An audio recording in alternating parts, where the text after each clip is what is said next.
Well, Psalms 143 is very similar to the last Psalms 142 that we talked about, where it says David pleading with God for being saved from his enemies and his attackers.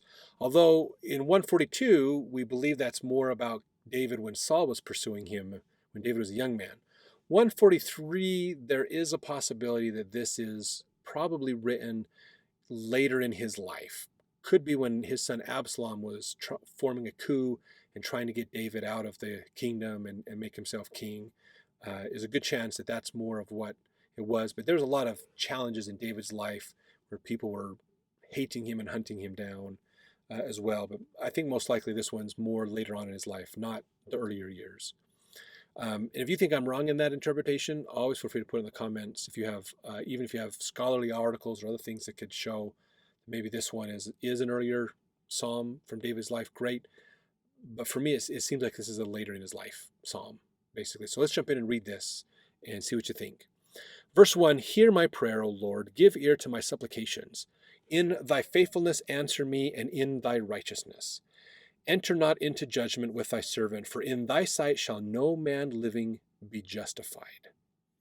Now this is an important point here, is basically don't judge me too hastily, because honestly, nobody is righteous that lives on earth, is really what he's saying. In fact, in the New Revised Standard Edition, it says that too. Do not enter into judgment with your servant, for no one living is righteous before you. So just talking about, don't judge me too harshly. Judge me on a curve. Grade us all on this curve. We're all wicked. We all got problems. We need more mercy than justice, basically.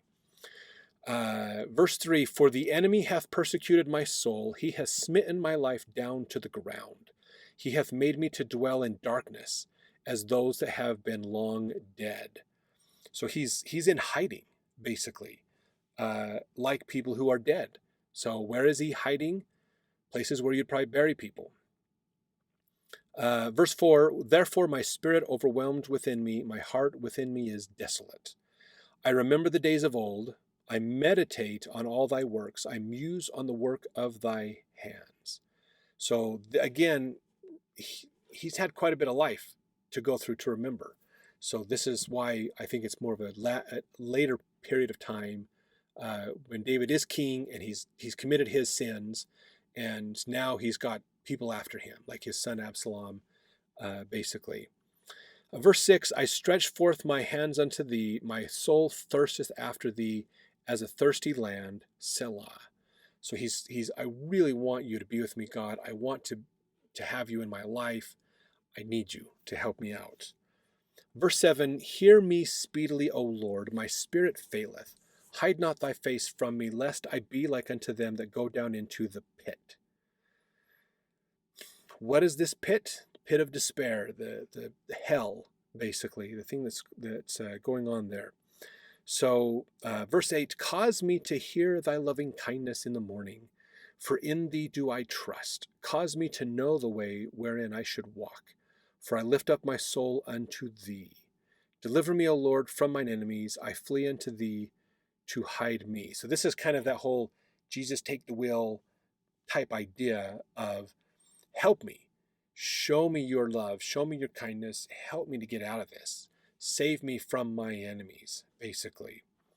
Verse 10, teach me to do thy will, for thou art my God. Thy spirit is good. Lead me into the land of uprightness. Quicken me, O Lord, for thy name's sake. For thy righteousness' sake, bring my soul out of trouble. And of thy mercy, cut off mine enemies and destroy all them that afflict my soul. For I am thy servant. So some great little tips and ideas of things to think about, as we relate to God as well. I think we can, again, understand. It's great that we have these Psalms of David to really get into his emotions and his feelings that he's experiencing in different parts of his life, because I think we can resonate with him in some ways of dealing with the wickedness that we experience in our life, or the challenges of other people that make it hard for us to live our life as well. So some good references we have in there. Well, let's jump over to our next Psalm as we continue forward then. We'll see you then.